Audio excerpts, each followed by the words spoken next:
और सीधे चलेंगे अब देहरादून, जहां पर सीएम पुष्कर सिंह धामी गंगधारा कार्यक्रम में शामिल हुए और क्या कुछ कह रहे सुन लेते हैं। भाई साहब मुझे मिले थे तो उस पर हमारी चर्चा इस कार्यक्रम के साथ साथ अन्य कार्यक्रमों पर भी हुई थी कि अन्य कार्यक्रम भी इस प्रकार के अभी आयोजित करेंगे जो समाज के लिए, हमारे नौजवानों के लिए, युवाओं के लिए कहीं न कहीं एक मार्ग प्रशस्त करेंगे, उनको एक प्रेरणा देने का काम करेंगे, आगे बढ़ने का अवसर प्रदान करेंगे। मैं गंगधारा विचारों का अविरल प्रभाव जैसी ये विशिष्ट विचारों की श्रृंखला व्याख्यानमाला का आयोजन करने के लिए देवभूमि विकास संस्थान और दून विश्वविद्यालय को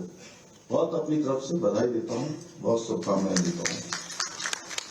भाई बहनों, जिस प्रकार गंगा का प्रभाव अविरल है, उसी प्रकार हमारे विचारों का प्रभाव भी हमेशा गतिमान रहता है। क्योंकि ये विषय हमारे पूज्य स्वामी जी का है और वो यहाँ पर रखेंगे, उनके मुख से निकले हुए हर शब्द हमारे लिए प्रेरणा का काम करते हैं।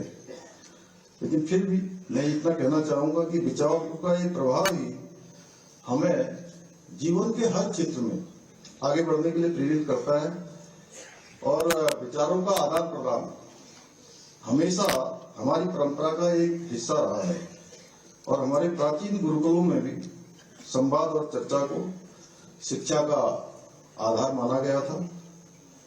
इसीलिए वेदों में भी कहा गया है कि हमारे पास चारों ओर से ऐसे कल्याणकारी विचार आते रहें जो किसी से न तो दबें, उन्हें कहीं से बाधित न किया जा सके और जो अज्ञात विषयों को प्रकट करने वाले हों। मुझे बताया गया है कि इस व्याख्यान श्रृंखला में इसका शुभारंभ भारतीय संस्कृति का चिरंतन प्रभाव जैसे महत्वपूर्ण और गहन विषयों से हो रहा है, जिसमें हमें पूज्य स्वामी जी का मार्गदर्शन प्राप्त होगा। साथ ही इस 2 दिवसीय व्याख्यान श्रृंखला के दौरान अनेक अभी मैं पूरा कार्यक्रमों की सारणी देख रहा था तो अनेक विद्वान, अनेक हमारे विभिन्न विषयों के जो विशेषज्ञ हैं, जिन्होंने विशिष्टताएं अपने अपने क्षेत्र में प्राप्त की है, उन सभी ने अनेक महत्वपूर्ण विषयों के साथ पलायन, शिक्षा, संस्कृति, पर्यावरण और साथ ही साथ में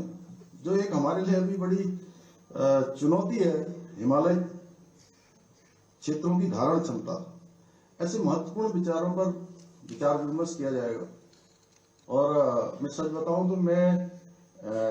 भी समय पर हमेशा कोशिश करता हूं कि जो भी कार्यक्रम हो या जहां भी मुझे उपस्थित होना है, मैं समय पर पहुंचूं। आज मैं भाई साहब से, मैंने त्रिवेंद्र जी से पूछा कि मैं थोड़ा लेट हो गया और मैंने कहा 7 मिनट लेट हो गए।